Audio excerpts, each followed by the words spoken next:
আমি কোনোদিন কোনো বেআইনি কাজ করতে চাই না। টকশো উপস্থাপক খালেদ মহিউদ্দিনকে নিয়ে নানা চর্চায় সোশ্যাল মিডিয়ার পাতা ভাসাচ্ছেন নেটিজেনরা। সম্প্রতি শেখ হাসিনার ইন্টারভিউ নেয়ার তীব্র ইচ্ছা প্রকাশ করে তিনি এখন আলোচনার তুঙ্গে। এবার সেই আলোচনার পালে আরও হাওয়া দিলেন টকশোর সুপরিচিত মুখ গোলাম মাওলা রনি। নিজের ভেরিফাইড ফেসবুক পেজের এক পোস্টে রীতিমতো খালেদ মহিউদ্দিনকে এক হাত নিলেন গোলাম মাওলা রনি। এর আগে অবশ্য গোলাম মাওলা রনির বিরুদ্ধে সাংবাদিকদের গায়ে হাত তোলার অভিযোগ এসেছিল। 2013 সালে একটি অনুসন্ধানী অনুষ্ঠানের সাংবাদিকদের ওপর হামলার অভিযোগে অভিযুক্ত হয়েছিলেন তিনি। খালেদ মহিউদ্দিনের উপরও হামলা করেছিলেন এমন অভিযোগ আসে গোলাম মাওলা রনির বিরুদ্ধে। খালেদ মহিউদ্দিনের সাথে গোলাম মাওলা রনির এই দ্বৈরথ নতুন মাত্রা পায় 29 অক্টোবরে রনির এক ফেসবুক পোস্টের শুরুতেই তিনি লেখেন, খালেদের যতগুলো পরিচয় আছে তার মধ্যে সবচেয়ে মশহুর পরিচয় হলো তিনি দরবেশ নামে কুখ্যাতি পাওয়া সালমান রহমানের কর্মচারী ছিলেন। সালমান এফ রহমান নাকি খালেদ মহিউদ্দিনকে স্টুপিড বলে ডাকতেন। এমন কথা পোস্টে উল্লেখ করে গোলাম মাওলা রনি লেখেন, দরবেশ তাকে আদর করে স্টুপিড ডাকতেন, আবার রাগ হলেও একই নামে ডেকে মনের ঝাল মেটাতেন।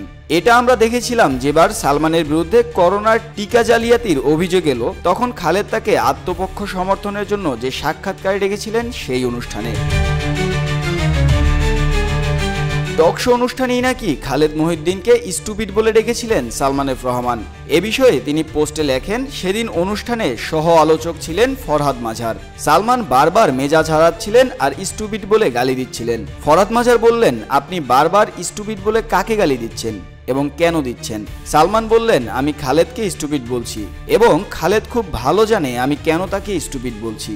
সালমানের গালি খেয়ে সেবার খালেদ এতটা খুশি হয়েছিলেন যা তার চাঁদ মুখখানিতে ভরা পূর্ণিমার আভা এনে দিয়েছিল।